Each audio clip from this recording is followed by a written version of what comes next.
কোন দিকে গেল বলতো? পায়ে হেঁটে গেলে তো দেখতে পেতাম। ওই যে বৌদি, ওই রিক্সাটা যাচ্ছে মনে হয়। ওই তো নীল রঙের শার্ট। এই রিক্সা যাবে ভাই, ওই রিক্সাটার পিছন পিছন চলে তো শিগগিরই। হ্যালো হ্যালো হ্যালো, শুনতে পাচ্ছেন? হ্যালো হ্যালো, একটু নেটওয়ার্কই নেই ছাই। কি অজ গ্রামে এসে পড়লাম তোর। আরে আবার আপনারা? আবার আমরা। আপনারা কি চান বলুন তো? আমি না এখন খুব ঘেঁটে আছি দিদি, আমাকে বিরক্ত করে কোনো লাভ হবে না। লাভ লোকসান তো পরের ব্যাপার, বিদেশ বিভুঁইয়ে তো মানুষই মানুষের পাশে দাঁড়ায়। কি পাশে দাঁড়াবেন? আপনি জানেন আমার প্রবলেমটা? সেটাই তো জানতে চাই।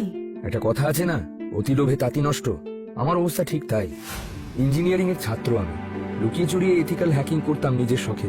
বন্ধুদের মুখে মুখে খ্যাতি রটে গেল, এথিক্যাল যে কখন আনএথিক্যাল হ্যাকার হয়ে গেল বোঝাই গেল না। এই সময় এক বন্ধুর সূত্রে আলাপ হলো দুটি লোকের সাথে।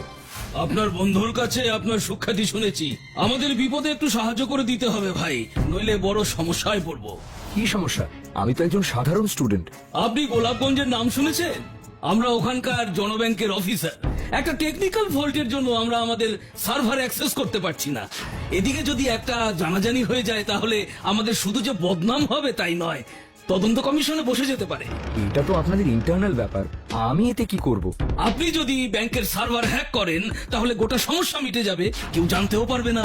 আপনাকে আমরা এর জন্য 1,00,000 টাকা অব্দি দিতে রাজি আছি।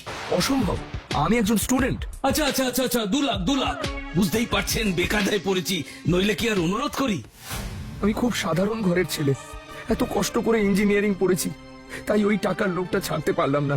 এখানে এসে এতদিন ধরে হোটেলের ঘরে লুকিয়ে বসে কাজটা করে দিলাম। তারপর থেকে ওই দুজনের কোনো হদিশ নেই, ফোনেও পাচ্ছি না, কাউকে বলতেও পারছি না। এবার তোমার হ্যাকিং এর কেরামতি দেখাও দেখি, এই নাম্বারটা ট্র্যাক করা যাবে?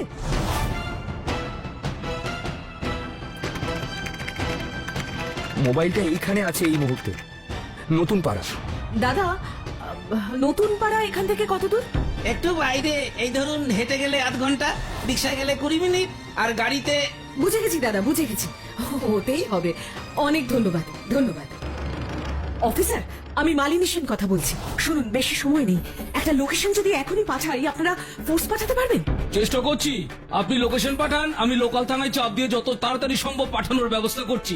তবে আপনারা কিন্তু কোনোভাবেই সামনে যাবেন না, এরা সব সাংঘাতিক ক্রিমিনাল। নতুন পাড়া চেনো ভাই? চলো তো। হ্যালো হ্যালো মালিনী সেন, আমি গোপালগঞ্জ পিএস থেকে কথা বলছি। আপনার পাঠানো লোকেশনটা পেয়ে গেছি, আমরা এক্ষুনি রওনা হচ্ছি। আপনারা কিন্তু আমার যাওয়ার আগে কোনোভাবেই সামনে যাবেন না, কেমন? এরা সবাই কিন্তু বি ভেরি কেয়ারফুল। ঠিক আছে, আপনারা পৌঁছুন। তোমরা সব ঘিরে ফেলো চারিদিক, রেডি থেকো, যে কোনো সময় লোকগুলো এসে পড়তে পারে। মিসেস সেন, আমরা খবর পেয়েছি এই লোকটির নাম নিতাই সাহা, এলাকার খুব প্রভাবশালী লোক বলে কেউ ভয় কিছু বলে না। আর সেই বর্ডার হওয়ায় যত রকমের দুষ্কর্ম করে ওপারে চলে যেতে পারে। আমাদের টার্গেট এবার ওকে ওপারে যাওয়ার আগেই অ্যারেস্ট করা। কি চাই? নিতাই বাবু আছেন? আমি থানা থেকে আসছি। বাড়িতে নেই, ফিরতে রাত হয়, আজ ফিরবে কিনা জানি না। ওই দেখুন স্যার, ওই দেখুন, আমাদের দেখতে পেয়েছে। কুইক, সবাই গাড়িতে উঠুন, এরা এক্ষুনি নদীর দিকে যাবে, কোনোভাবেই নদী পেরোতে দেওয়া যাবে না। জলদি জলদি জলদি জলদি হাত চালা, নৌকায় তল।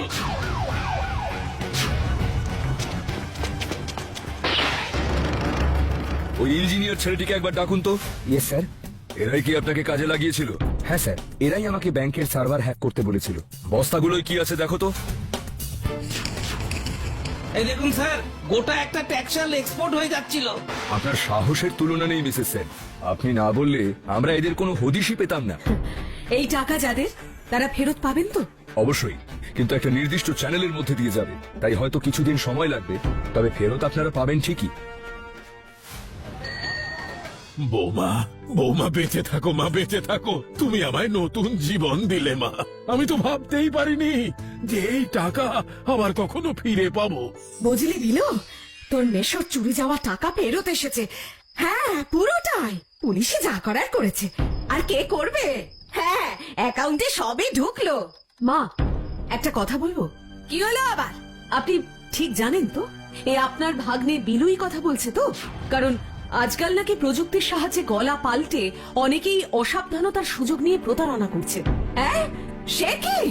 আপনাদের পরিচিত কেউ যদি ফোনে আপনার কাছ থেকে আর্থিক সাহায্য চায়, তাহলে তাকে সামনাসামনি দেখা করে কথা বলতে বলুন, অথবা অন্য কোনোভাবে যোগাযোগ করে জেনে নিন সত্যি সে ফোন করেছে কিনা। না হলে আপনারও প্রতারিত হওয়ার সম্ভাবনা আছে। নিজেকে শেখান, নিজেকে বাঁচান।